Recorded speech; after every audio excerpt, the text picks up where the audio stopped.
Auto Parts Toyota. Looking forward to the Sprint Showdown tomorrow night.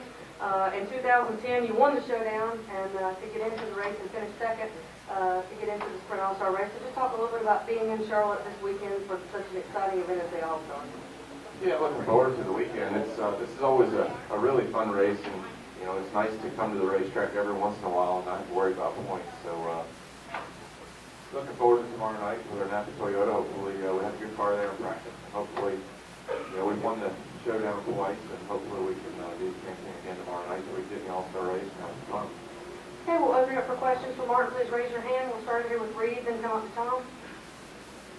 Reed Spencer with NASCAR Wire Service. Martin, can you tell a difference in the aero package and how the car is performing in practice? No, I mean, to be honest with you, I didn't really feel a big difference from what we've been racing. You know, obviously we haven't been here since last year, so I felt like the track was a little bit different than it was here last year. It's getting a little bit rougher, and I think it's lost a little bit of grip too. So, you know, with those little differences out there, it's hard to compare. You know, and our cars are so much different than they were here a year ago.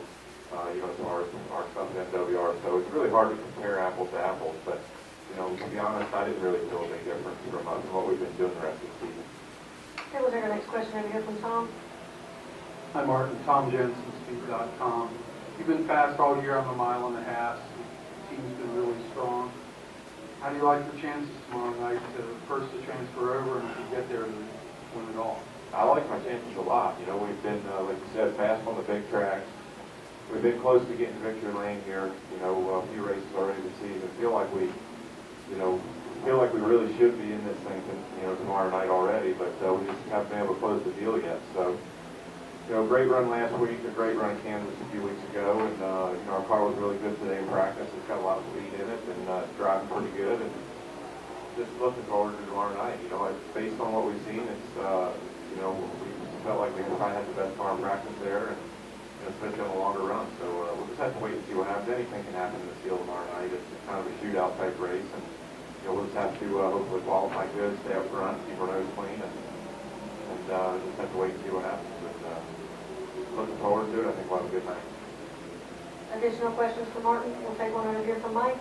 Mike Bowman, that looks to me like restarts have been an issue this season. A lot of different tracks. I think Tony Stewart had everybody's number out there at Vegas, and then at Darlington, I don't know what was going on with the tires, people spinning and like that.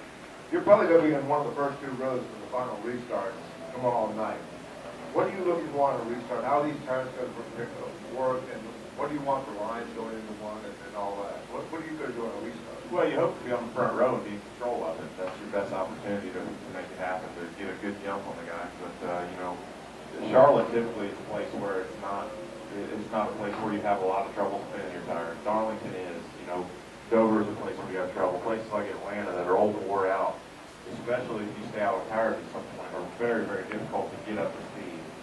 Charlotte doesn't seem to be that difficult, but the good thing about this place is you can run 2 and 3 wide through turn 1, and if you get a little bit of a hole into the start-finish line, then you know, you can make some passes. So it'll definitely be exciting.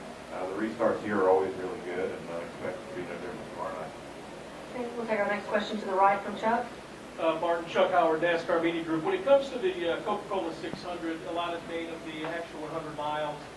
Is it more media made up, or is there really, can your body and your mind really tell, man, I got another 100 miles to go, or does it depend if you've got a good race car, it doesn't matter? No, you can definitely tell, and you know, I can remember nights where my car was off in the 600, and they'd say, all right, you're coming to halfway, or 10 laps to halfway or something, and you're sitting there thinking, there's no way this race is only half over. I mean, it feels like we've been out here forever, so it definitely feels like a longer race.